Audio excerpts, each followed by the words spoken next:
올라가는 신앙이라는 제목으로 함께 말씀 나누겠습니다. 오늘 옆에 있는 분들과 함께 인사할까요? 당신은 하나님의 기쁨입니다. 인사하겠습니다. 당신은 하나님의 기쁨입니다. 당신은 하나님의 기쁨입니다. 당신은 하나님의 기쁨입니다. 아멘. 하나님의 기쁨을 우리에게 허락해 주셨고, 또 이 세상에 존재하는 하나님의 기쁨으로 우리의 입술을 통해 예배 받으시려고 우리를 이곳 가운데 불러주셨습니다.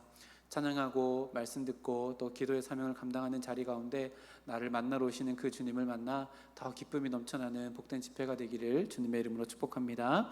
올라가는 신앙이라는 제목으로 함께 말씀 나누러 갑니다. 금요일마다 에스라서를 함께 살펴보고 있고, 오늘 1장 마무리를 하려고 하는데요. 에스라서를 기록할 당시에는 70년 동안 마치 끊어져 있고 멈추어져 있었던 것 같은 하나님의 회복의 역사의 현장 한복판에 에스라가 있었습니다. 그리고 그 소식을 우리들에게 에스라서를 통해서 우리들에게 전해주고 있는데요. 종종 우리는 이런 표현을 쓰지요. 흥망성쇠라고 하는 표현을 씁니다. 흥함과 망함, 성함과 쇠함이라는 단어의 사자성어인데요. 하나님을 역사의 주관자로 믿는 성도들에게 흥망성쇠는 그저 이 세상에 흘러가는 역사의 이야기가 아니라 하나님의 섭리 아래에서 하나님의 뜻을 이뤄나가는 과정이다라고 이렇게 우리가 고백할 수 있을 겁니다. 그렇다면요, 세상 사람들이 말하는 흥망성쇠는 성도들의 시선과 입장에서는 전혀 다르게 해석되어질 수 있습니다. 왜냐하면요, 흥망성쇠 이 네 가지 모두가 다 하나님의 섭리 아래에서 하나님의 뜻을 만들어 나가는 과정이라고 우리가 고백한다면, 흥함 속에서는 절대로 교만할 수 없게 되어집니다. 망함 속에서도요, 좌절하지 않을 수 있습니다.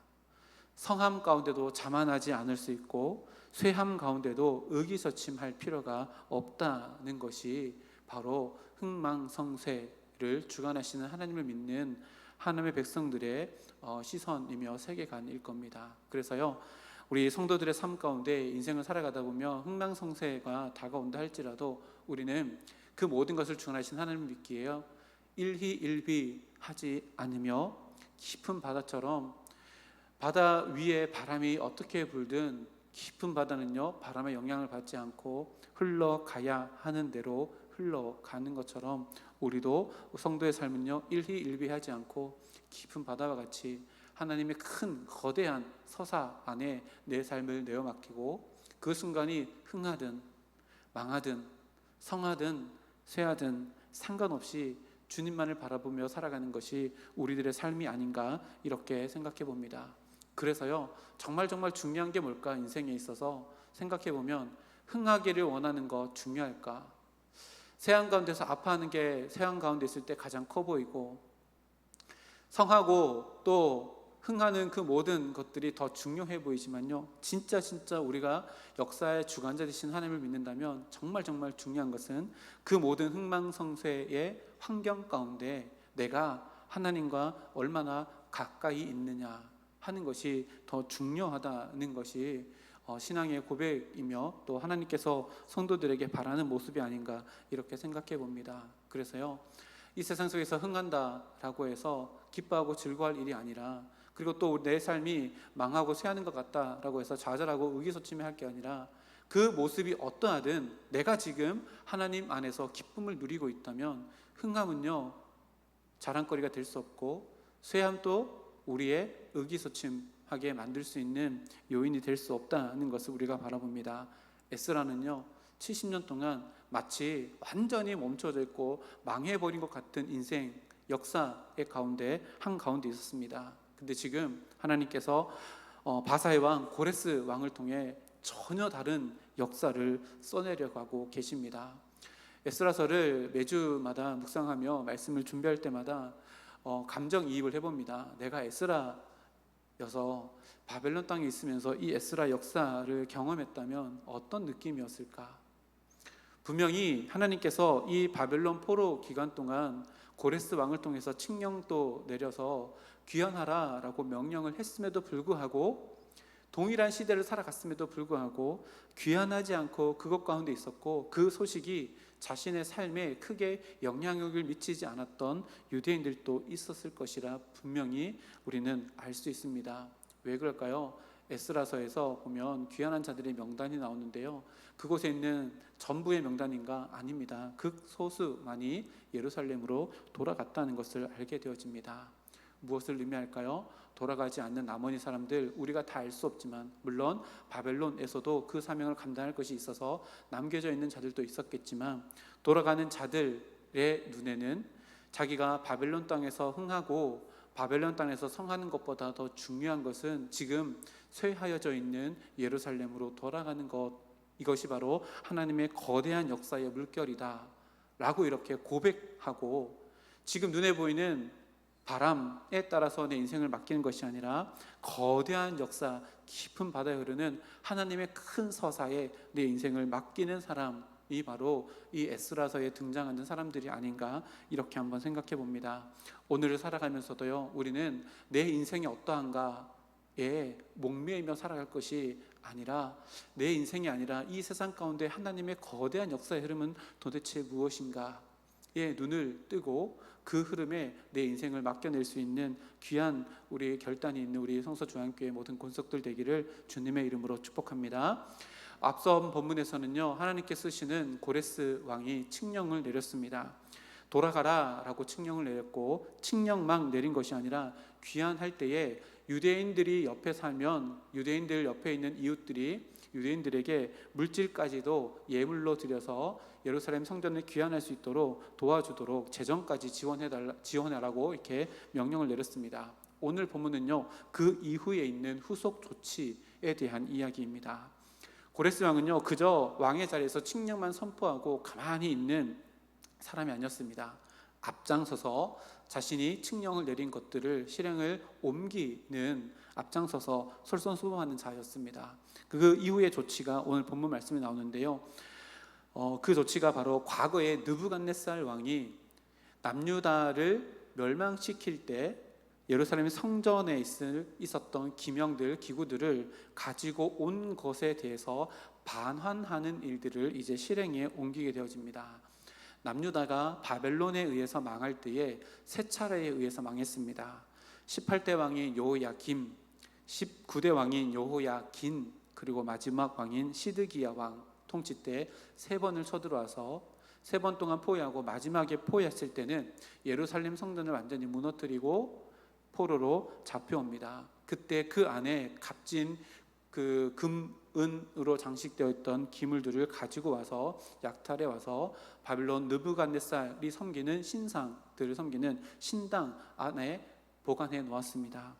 왜 이렇게 했을까요? 고대 근동의 전쟁은요, 그냥 나라 대 나라의 전쟁, 힘싸움이 아니라 더 큰 의미를 가지고 있었는데, 그들이 섬기는 신과 우리가 섬기는 신과 신의 전쟁이라고 여겼습니다. 그래서 우리가 이기면 우리 신이 더 강한 신이다 라고 해서 패배한 나라의 우상을 섬기는 그 모든 기구들을 가지고 와서 자기가 섬기는 우상 발 앞에 놓는 것, 그래서 진정한 승리를 만끽하기 위해서 이렇게 하였습니다. 그래서 느부갓네살 왕, 바벨론 느부갓네살 왕이 남유다를 멸망시키고 난 이후에도 동일한 일이 있었던 겁니다. 그런데요, 우리가 분명히 알아야 될 건 뭐냐면, 남유다가 바벨론에 의해서 멸망당한 것은 바벨론이 강해서입니까? 1차적인 의미로서는 바벨론에서 강해서입니다. 그러나 궁극적인 목적은 무엇일까요? 바벨론은 하나님의 몽둥이였습니다. 바벨론을 통해서 이스라엘 백성들 남유다를 벌주기 위함입니다. 왜 벌받아야 할까요? 하나님을 멀리했고 하나님을 무시했으며 또 하나님의 율법을 지키지 않았기 때문에 그 징계로서 바벨론 포로 70년이라고 하는 시간을 채워야만 했습니다. 그래서 바벨론은요, 하나님의 도구였습니다. 그 이후에 바사가 바벨론을 먹고, 그리고 바사의 왕 고레스가 이사야 선지자의 예언에 따라서 이 하나님의 위대하신 일들을 이제 하나둘씩 이끌어가고 있는 모습을 우리가 보게 되어집니다. 그 고레스가요, 미드르닷에게 명령하여서 여호와의 성전 그릇을 꺼내게 합니다. 그리고요, 철저하게 계수하게 해서 그 숫자를 오늘 본문에 기록해 놓고 있습니다. 그리고요, 그때 당시에 그때 당시에 남유다 백성들, 그때 이제 포로로 잡혔던 남유다 백성들의 총독으로 있었던 세스바살에게 그 모든 것들을 다 전해줍니다. 이 세스바살이라는 인물이 여기에 등장하고 그 이후에 이제 등장하지 않는데, 이 인물에 대해서 누구인가 이게 많이 많습니다. 그래서 이 세스바살이 아마 수르바벨의 또 다른 이름이 아닌가 이렇게도 이야기하는 사람들이 있는데요. 결론적으로 말하면 이렇습니다. 세스바살은 그때 당시 70년 동안 있었던 총독을 역임한 원로였을 것이다. 그러니까 원로의 대표였을 것이다. 그리고 실제 총독은 수르바벨, 남유다 백성들이 귀환할 때 첫 번째 지도자인 이 수르바벨일 것이다 라고 이렇게 이해를 하면 될 것 같은데요. 이 세스바살이 그때 당시에 원로였기 때문에 그 상징적인 원로가 되는 그 사람에게 줬다, 이렇게 이해하시면 될 것 같습니다. 이렇게 하나님은요, 예루살렘 성전에 있던 기물들을 70년 동안 예루살렘 성전이 무너지는 것을 대비하여서 바벨론에 70년 동안 잘 안전하게 보관해 두었다가 하나님께서는 그것을 예루살렘 성전을 재건할 때에 그대로 다시 회복시키는 놀라운 역사의 섭리를 보여줍니다. 위대한, 정말로 위대한 하나님의 역사가 이 장면이 아닌가 이렇게 생각되어집니다. 이스라엘 백성들은요, 그것을 빼앗겼다, 이제 우리의 소유물이 아니다 라고 생각했을지 모릅니다. 실제로 70년 동안 그 소유는 바벨론이었다가 이제 바사왕 고레스 것이 되었습니다. 그런데 하나님은 고레스를 통해 그 소유권이 하나님의 것이라고 선포하며 다시 예루살렘 성전을 재건할 때에 가지고 가도록 이스라엘 백성들에게 손에 다 맡겨드립니다. 보니까요, 금 대접이 30개, 은 대접이 410개, 기타 기명이 1000개나 되어집니다. 그리고 나머지까지 다 합쳐봤더니 5400개나 되어집니다. 그때 가지고 왔던 모든 것들이 그대로 다 보관되어져 있었다라는 것을 의미합니다. 정말 놀랐습니다. 이것이 하나님의 섭리입니다. 하나님은요, 절대로 손해보지 않으십니다. 잘 생각해 보십시오. 하나님은요, 절대로 손해보지 않으십니다. 하나님은 언제나 선하시고 하나님은 전지전능하시기 때문에요, 하나님의 모든 계획 가운데 절대로 손해보지 않으십니다. 하나님께서 우리에게 주셨다면요, 그 모든 것들을 또한 하나님께서 우리들에게 순종으로 요구하시거나 섬김으로 요구하시고요, 우리가 하나님께 더 많은 것들을 드렸다면 하나님은요, 절대로 그냥 내버려 두지 않으시고 많은 것들로 갚아주시는 하나님이십니다. 그리고요, 하나님께서 고레스를 통해서 계수하게 하셨다라고 이렇게 이야기합니다. 뭘 이야기할까요? 하나님은요, 두루뭉실하지 않습니다. 정확하십니다. 하나까지도 정확하게 우리의 삶을 살펴보시고 우리의 마음도 살펴보십니다. 그리고 우리 마음 가운데 있는 그 모든 것들이 제자리에 있는가, 그렇지 않는가, 제대로 된 방법으로 제대로 된 목적을 향해서 사용되고 있는가를 다 살펴보시는 분이 하나님이시라는 것을 오늘 말씀을 통해서 또한 깨닫게 되어집니다. 우리가 믿는 하나님이 이런 하나님이라면요, 우리들의 삶 가운데 다가오고 마주하고 또 내 손에 들려진 것, 또 내가 빼앗겼다고 생각하는 그 모든 것들, 우리가 하나님을 신뢰한다면요, 내가 가지고 있는 것이든 내가 빼앗기는 것이든 그 모든 것들 가운데요, 교만할 수도 없고 좌절할 수도 없고 낙심할 수도 없다는 것을 우리가 발견하게 되어집니다. 하나님은요, 절대로 하나님의 백성들을 손해보게 하지 않으신다는 것을 이렇게 분명히 기록하십니다. 70년 시간이 손해였을까요? 아닙니다. 70년 포로기 이후에 이스라엘 역사를 보면요, 이스라엘 백성들은 그 이후에 단 한 번도 우상을 섬기지 않고 하나님을 떠나지 않습니다. 신약에 와서도 마찬가지입니다. 여기까지 우리들의 삶 가운데 이 말씀을 적용해 보면요, 하나님은 바벨론 70년의 기한이 다 찬 이후에 회복의 역사를 써내려 갑니다. 근데 그 중심에 뭐가 있어요? 성전 재건이라는 큰 중심 틀이 있습니다. 오늘 이 기물도 성전에서 사용하는 기물이라고 분명히 기록합니다. 우리들의 삶의 회복도요, 여기에서부터 시작되어집니다. 이거는요, 불변의 진리입니다. 우리들의 삶에 무너진 부분이 있습니까? 그게 경제적인 부분이든 관계적인 부분이든 그 어떠한 것이든 그 모든 회복의 출발점은요, 우리의 마음의 성전을 재건하는 것에서부터 시작되어집니다. 우리의 마음의 성전을, 우리를 성전 삼으셨습니다. 근데요, 보세요. 70년 동안 이 성전 안에 있어야 될 기물들이 성전 안에 있지 않았습니다. 근데요, 회복의 역사를 쓰면서 하나님께서 가장 먼저 하시는 게 뭐예요? 그 성전 안에 있어야 될 기물들을 제자리로 다시 돌려놓는 일들로 회복의 역사를 써내려고 하고 계십니다. 예수님이요, 이 땅 가운데 오셨어요. 십자가에 달려 죽으시고 그를 믿는 자마다 구원을 얻게 하셨는데, 승천하시고 난 이후에 성령을 우리에게 보내주셔서 성령 하나님이 내주하시는 성전이 되었다고 성경이 분명히 이야기합니다.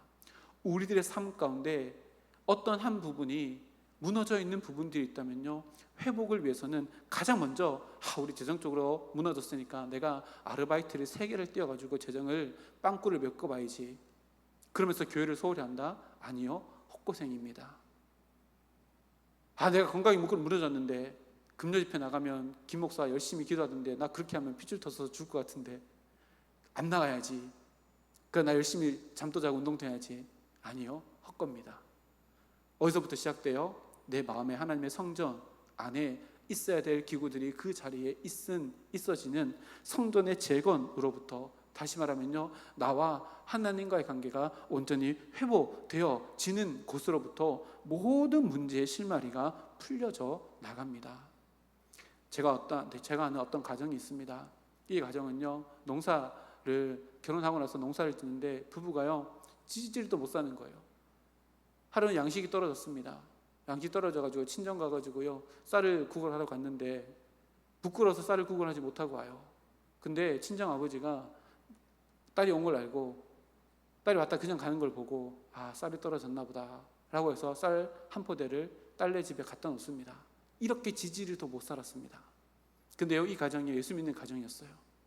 남편하고 손 붙잡고 이렇게 결단했대요. 여보, 우리 3년만 예수 제대로 믿어보고 복 못 받으면 예수 믿지 말자. 어떻게 됐을까요? 예수 안 믿게 됐을까요? 아닙니다. 11절을요 10원 하나 안 틀리게 11절을 하고 교회를 열심히 섬기고 모든 예배 다 참석하며 교회 일이라면 솔선수범하며 3년을 작정하며 했는데 1년 차가 됐을 때 하나님께서 복의 복을 부어주셔서요, 땅도 사고 또 일할 수 있는, 농사 지을 수 있는 밭도 점점 커져 나가는 것을 경험하게 되어집니다. 무엇을 이야기해요? 하나님과의 관계의 회복은요, 모든 것의 실마리가 되어집니다. 왜요? 하나님의 역사의 주관자입니다. 흥망성쇠는요, 하나님의 손바닥 위에 있습니다. 하나님 안에서 내 인생이 발견되어질 때요, 망하는 게 아닙니다. 하나님 손바닥 밖에 있으면서 흥하는 거요, 흥하는 게 아닙니다. 하나님 손바닥 안에서 내 삶이 발견되어질 때요, 흥함도 망함도 쇠함도 그 모든 것들도 다 의미 있는 시간들이 되어서요, 나를 하나님께로 더 가까이 이끌어 가시는 놀라운 회복의 역사라는 것을 우리가 이 에스라가 경험하는 이 회복의 역사의 모습을 통해서 우리가 보게 되어집니다. 그런데요, 우리는요, 종종 눈에 보이는 것 때문에 이 중요한 하나님과의 관계를 소홀히 할 때가 너무 많다는 걸 보게 되어집니다. 현실을 살아가다 보면요, 바쁜 일이 너무 많습니다. 그리고 바쁜 일이 중요한 일처럼 느껴집니다. 그래서요, 순서를 바꿉니다. 더 중요한 영적인 일들보다요, 바쁘고 급한 육적인 일들을 먼저 행하면서 영적인 일들을 소홀히 하게 되어집니다. 그러면 어떻게 될까요? 영적으로 무뎌집니다. 영적으로 묻어지면 어떻게 돼요? 하나님과의 거리가 점점 멀어집니다. 하나님과의 만남의 자리가요, 점점 횟수가 줄어들게 됩니다. 그러면 내 인생 가운데 하나님께서 내 인생을 통해 만들고자 하시는 하나님의 거대한 이야기가 보이지 않습니다. 깊은 바다처럼 위에 있는 바람이 어떻게 불든지 깊은 바다는요, 흘러가야 할 곳으로 흘러갈 뿐입니다. 근데요, 이 밑에까지 하나님을 만나는 그 자리까지 내려오지 못하니까요, 그 위에서 뭐 하는 거예요? 바람이 이렇게 불면 저렇게 불고 저렇게 둘러가고 이렇게 불면 저렇게 가고 하면서 흥망성쇠 가운데 날마다 좌절하고 기뻐했다가 교만했다가 이런 모습으로 살아가게 되는 거, 성경을 통해서 우리들에게 보여주는 모습입니다. 전도서 저자가 말하지요, 해 아래 있는 모든 것이 헛되대요. 다 헛되다 하다가요, 헛되지 않는 것을 마지막 장에 가서 이야기해요. 창조주 하나님을 기억하는 것만이 헛되지 않는 것이다. 이것만이 진짜 유익한 것이다 라고 전도서 12장에 이야기합니다. 우리는요, 원죄의 문제를 가지고 있습니다. 예수님의 십자가의 보혈의 필로 그 원죄의 문제가 해결되었습니다. 그러나 여전히 우리는 육신을 덧입고 살아가기 때문에요, 사도 바울의 고백처럼 우리의 마음은 원이로되 육신은 연약함이 있어서요, 영적인 시간들을 보내는 것보다 육적인 시간들을 보내는 것에 더 익숙합니다. 영적인 열매들을 갈망하는 것보다요, 육적인 열매들을 갈망하며 바라는 것이 우리들에게 더 쉽습니다. 그런 모습들이 혹여나 내 삶 가운데 있다면요, 기억해야 됩니다. 내 인생을 통해서 하나님께서 만들어 가실 위대한 역사의 서사가 무엇인가? 나는 지금 그 위대한 역사, 깊은 바다처럼 흐르는 그 위대한 역사 가운데 내 인생이 올려져 있는가? 아니면 그냥 눈에 보이는 얕은 바다 그 위에서 이리 불었다가 저리 불었다가 하는 바람에 내 인생이 이러쿵저러쿵 갈지자로 살아가고 있지는 않는가? 오늘 말씀을 통해서 우리의 마음을 살펴봐야 합니다. 하나님의 회복은요, 우리들에게 원하신 회복은요, 반드시 하나님과의 관계의 회복에서부터 시작되어집니다. 성전을 재건하고요, 그 안에 있는 기물들이 제 자리에 가는 것, 이것이요 회복의 시작입니다. 오늘 말씀을 보세요. 하나님은요, 성전 기물 느부갓네살 왕이 가지고 가서 70년 동안 있었던 그 모든 것들 하나하나 고레스 왕을 통해서 다 숫자를 세십니다. 그리고 이것이 원래 있었던 자리, 제자리로 되도록 가도록 이스라엘 백성들에게 손에 쥐어줬습니다. 우리에게도 마찬가지입니다. 우리의 마음의 성전에요, 있어야 될 자리에 있어야 될 것들이 있는가 없는가, 하나님은요 작은 영역까지 우리의 마음을 살펴보시고 감찰하시고, 이거 너 마음속에 있어? 사랑, 소망, 성령의 9가지 열매들 네 마음속에 자리 잡고 있어? 그 자리를 대신하고 있는 게 도대체 뭐야? 우리들의 삶 가운데 도전하고 계시는 말씀이 바로 이 말씀입니다. 그리고요 11절 말씀에 보면 이런 표현이 있습니다.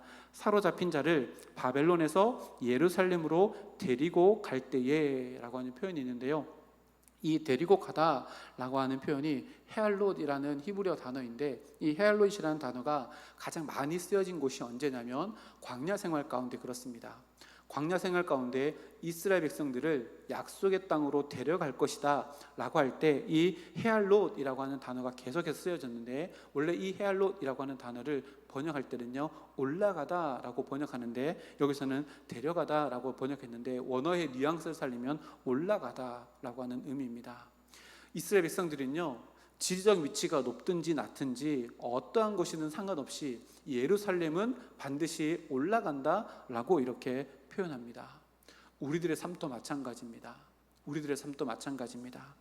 하나님과의 관계의 자리로 나아가는 그 자리는요 언제나 올라가는 자리입니다. 여러분, 산 위에 올라가면 어떻게 될까요? 한번 우리 와이프랑 저기 와룡산에 올라가서 우리 교회를 있나 해서 핸드폰으로 이렇게 찍어서 막 10배 좀 20배 좀 해가지고 우리 교회를 찾아봤더니 우리 교회가 보이더라고요. 위에 올라가면요 밑에 있었을 때 보이지 않았던 더 넓은 것들이 보여집니다. 우리가 하나님의 자리로 가까이 나아가면 이것은 올라가는 것인데, 영적으로 고도를 높이면 높일수록 낮은 곳에 있을 때 보이지 않았던 더 거대한 하나님의 뜻이 보여지게 됩니다. 그럼 어떻게 될까요? 일희일비하지 않습니다. 낮은 곳에 있으면요 옆에 집, 앞에 집, 나를 힘들게 하는 사람들, 이런 사람들과 일희일비하지만 올라가 보세요. 보이지도 않습니다. 영적인 고도를 높이 올라가면요 하나님의 거대한 역사가 보여지고, 그 안에서 내 삶이 어떠한 역할을 할 수 있을까, 완전히 차원이 다른 질문을 할 수 있게 되어집니다. 하나님께서 원하시는 회복이요 바로 이런 회복입니다. 성전으로 올라가는 그곳에 영적인 고도를 높여 올라갔을 때 세상 한가운데서는 보이지 않았던 하나님의 거대한 위대한 역사가 보여지게 되어지고, 내 작은 인생이 하나님의 그 위대한 역사 가운데 함께 있기를 갈망하게 되는 것, 이것이 바로 하나님과 더 가까워지는 내 마음의 성전에 하나님 모시고 살아가서 영적인 고도가 높아진 자만이 경험할 수 있는 은혜요, 하나님께 던질 수 있는 질문이요, 하나님께 드릴 수 있는 차원이 다른 기도의 제목입니다. 오늘도 우리가 기도하기 위해서 모였잖아요. 기도하기 앞서서 한번 생각해 보십시오. 내 기도의 시선은 어디까지인가? 나는 영적으로 올라가는 걸음을 걷고 있는가? 아니면 내 기도는 세상을 향해서 나아가는 기도인가? 생각해 보십시오. 세상의 것을 더 많이 얻기 위해서 기도한다면요, 하나님께 올라가는 기도가 아니라요, 세상에 더 나아가기 위한 기도입니다. 예루살렘 성전으로 올라가는 기도는요, 세상의 모든 것들을 다 중력을 거스르고 더 고도를 높여 나가는 기도입니다. 영적인 오르막을 올라가는 겁니다. 이것을 성화라고 하고요, 이 성화의 걸음을 걸어갈 때에 중심이 되는 건 내 마음 가운데 하나님을 모시는 이 성전이 온전히 세워져 나가는 것이라는 것을 늘 기록합니다. 오늘 말씀에요, 비슷한 말씀을, 이 영적인 오르막길 이에 대한 말씀을요, 사도 바울 또 골로새서에서 이렇게 이야기합니다. 제가 읽어드릴게요. 골로새서 3장 1절 2절 말씀입니다. 위의 것을 찾으라. 위의 것을 생각하고 땅의 것을 생각하지 말라. 그러므로 너희가 그리스도와 함께 다시 살리심을 받았으면 위의 것을 찾으라. 거기는 그리스도께서 하나님 우편에 앉아 계시느니라. 위의 것을 생각하고 땅의 것을 생각하지 말라. 이 긴 구절을요, 하나로 표현하면 뭐예요? 너희의 영적인 고도를 높이라. 어디서 높일 수 있을까요? 올라가는 곳, 내 마음 가운데 하나님 모시는 내 마음의 성전이 되어질 때에 그렇게 우리는 위의 것을 찾으며 땅의 것을 넘어서는 인생을 살 수 있다라고 성경이 이야기합니다. 제가 좋아하는 존 파이퍼 목사님께서요, 이 구절을 통해서 이렇게 이야기합니다. 거듭난 성도의 가장 확실한 증거는, 거듭난 성도의 그 거듭남에 대한 확실한 증거는 마음의 중력이 땅에서 위로 이동하는 것이다. 마음의 중력은 마음이 끌려가는 거잖아요. 마음의 중력이 땅의 것이 아니라 위의 것으로 이끌려 올라가는 것이다 라고 이렇게 표현합니다. 우리는요, 영적인 존재로 영적인 것을 사모할 수 있는 하나님의 백성이 되었습니다. 땅의 것을 사모하면요, 땅의 중력에 이끌려서 살아가게 될 것이지만, 하나님을 만나기 위해서 예루살렘 성전으로 올라가는 걸음을 걸어가게 되어지면요, 마음의 중력은 위로 이끌림을 받아서 영적인 고도가 높아지게 되어져서 이 세상 사람들이 간구하는 것과 차원이 다른, 격이 다른, 그리고 이 세상 사람들이 생각하는 그것과 깊이가 다른 깊은 바다와 같은 그런 것들을 하나님께 내려놓고 기도하고 결단하며 갈망하고 소망할 수 있다는 것을 이 에스라의 모습을 통해서 우리들에게 이야기합니다. 믿음으로 살아가는 건요, 세상 사람들의 기준으로 볼 때요, 무모하다라고 이렇게 이야기합니다. 야, 너 왜 그렇게 사냐? 세상 사람들이 우리들에게 이렇게 이야기할 수 있습니다. 그런데요, 뭘 몰라서 그래요? 영적인 고도의 높은 곳까지 올라가 보지 않는 사람이기 때문에 그렇습니다. 하나님의 영광과 하나님의 이름, 하나님의 나라와 그 뜻, 주님의 몸된 교회를 위해서 무모한 도전은 없습니다. 왜요? 하나님께서요, 우리가 하는 모든 도전들을 다 숫자로 세심바 되시고 그것을 갚아주시는 하나님이라는 것을 에스라 시대에 역사하셨던 하나님의 모습을 통해서 우리들에게 보여줍니다. 근데요, 에스라서를 또 보면요, 하나님은 이렇게 위대한 회복의 역사를 만들어 가시고 고레스를 통해서 인간이 할 수 없는 신묘막측한 일들을 만들어 나가시면서도요, 이스라엘 백성들을 강요하지 않으십니다. 너희들에게 이렇게 회복 역사를 열어줄게. 너희들 이제 어떻게 할래? 우리를 자유의지를 하나님께서 존중해 주시고 열러놓은 그 길로 하나님과 아름다운 걸음을 걸어가지 않을래? 너 내가 있는 곳으로 올라오지 않을래? 우리들에게 손 내미실 뿐입니다.